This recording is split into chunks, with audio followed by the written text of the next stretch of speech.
¡Quieren morir! The fuck are we doing?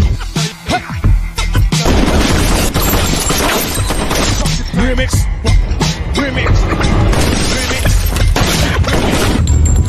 The team had crossed into Mexico. Mexican police deployed 2 helicopters and more than a dozen armored vehicles to escort them from front to back. Everywhere they looked, there were signs of chaos, blast marks, burned out cars, headless bodies hanging under overpasses, and walls plastered with missing person posters for young women. It was clear just how lawless this city was. This was Ciudad Juarez, a city that felt like hell on earth. The convoy arrived at a high-security prison where Matt extracted an important prisoner, the Sonora cartel's third in command. On the way back, Kate started to feel uneasy. It seemed like they were being followed. As they reached the border, the team spotted 2 suspicious vehicles. Without hesitation, everyone drew their weapons and stayed on high alert. Inside, the cars were heavily tattooed cartel members. Sure enough, it was the Sonora cartel. They had tracked the convoy and planned an ambush halfway, and that led to the scene at the start of the video. Kate couldn't believe her eyes. The team was actually opening fire at the border. Meanwhile, sitting next to her, Matt, after all, a man who's worn the Infinity Gauntlet, chewed his Hubba Bubba gum with total nonchalance. Soon, the third in command was taken to a secret base. At first, he acted completely indifferent and stayed silent, but when he saw Jandro approaching with a bucket of water, his face went pale with terror. Finally, Jandro got the crucial info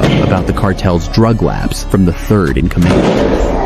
At this point, Kate could no longer hold back her frustration. These harsh methods made her feel like an outsider, and she couldn't understand their behavior. Matt explained to Kate, there's a hidden spot along the US-Mexico border where all drugs smuggled from Mexico to the US pass through. The third in command didn't know the exact location, so they needed to create some chaos to lure the Sonora cartel's second in command back to headquarters. Once he returned, they could trace the cartel boss and take the entire operation down. Jandro went straight to a bus terminal on the border that night. Using his cover as a US military consultant, he intercepted all passengers planning to cross into the US. He pretended he wanted to cross too and started talking to a few men, carefully asking about their smugglings. By eliminating the routes that were still in use, the remaining ones pointed directly to the drug tunnels. Jandro mentioned he had some goods to carry, and the would-be smugglers eagerly showed him the exact tunnel entrances. The team didn't strike immediately. Instead, they targeted a woman laundering money for the cartel, arrested her, and froze all her accounts. It turned out the accounts weren't really hers. They belonged to the Sonora boss. Kate thought she could get some leads and evidence from the bank, so she insisted on making a trip. You coming? No, don't go in the bank. This is something we can actually build a case on. Don't go in the bank, Kate. What she didn't realize was that every move she made was being monitored by the cartel.